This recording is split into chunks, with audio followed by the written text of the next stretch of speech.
લોકસભા ચૂંટણી પહેલા નાણામંત્રી નિર્મલા સીતારમણે બજેટ રજૂ કર્યું છે, જેમાં મંતવ્ય ન્યૂઝની ટીમ દ્વારા વડોદરાના બુદ્ધિજીવીઓ સાથે બજેટને લઈને ખાસ વાતચીત કરવામાં આવી હતી અને જેમાં તેમણે અલગ અલગ મંતવ્યો રજૂ કર્યા છે.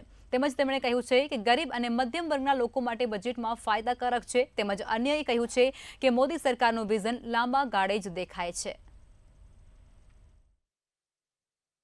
પ્રધાનમંત્રી નરેન્દ્ર મોદીનું આત્મનિર્ભર ભારત, વિશ્વની ત્રીજી ઇકોનોમી બનાવવાનું ભારત તેમજ 2024 લોકસભા પૂર્વેનું આ છેલ્લું બજેટ સીતારમણજીએ છઠ્ઠી વખત રજૂ કર્યું છે.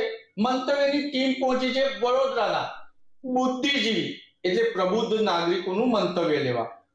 2024નું આ બજેટ કેવું છે એ ચાર્ટર્ડ એકાઉન્ટન્ટ પાસે આપણે જાણીશું. શું કહો છો, 2024નું આ બજેટ તમને કેટલો સંતોષ આપી રહ્યું છે? આ વચગાળાનું બજેટ હોય તેમાં બહુ મોટી જોગવાઈ કે એવું કંઈ કર્યું નથી આ બજેટની અંદરમાં. અને એક આમ બ્રોડર પોઈન્ટ આમ જોવા જઈએ તો એ લોકોએ આગળનું ડાયરેક્શનલી બહુ સારી રીતે એની અંદર મેં ચલાવ્યું છે. જે રીતે ગવર્મેન્ટે કેપિટલ એક્સપેન્ડિચર ઉપર ભાર આપ્યો છે. 11 લાખ કરોડની જોગવાઈ કરી છે, જે ગયા વર્ષે 10 લાખ કરોડની હતી. ની સાથે મહિલાઓની ચિંતા કરતા સોનલબેન પરીખ છે. આપણે સોનલબેન પરીખ સાથે વાત કરીશું.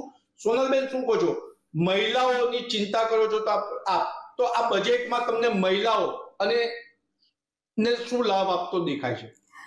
સાચું કહું તો આ વખતનું જે ઇન્ટ્રીમ બજેટ છે અમને પણ બહુ અપેક્ષાઓ હતી નહીં, પણ તે છતાં બી મોદી સાહેબની સરકારનું વિઝન આમે આપણને લાંબા ગાળે જ સમજાય છે. એટલે જે 10 વર્ષથી જે મહિલાઓના ઉત્થાન માટે, યુવાના ઉત્થાન માટે જે કાર્ય થઈ રહ્યા છે એને જ આ લોકોએ વધારે આગળ ડેવલપ કરી રહ્યા છે. અને સાચું કહું તો 33-35% જે આરક્ષણ જે મહિલાઓ માટે કરેલું છે.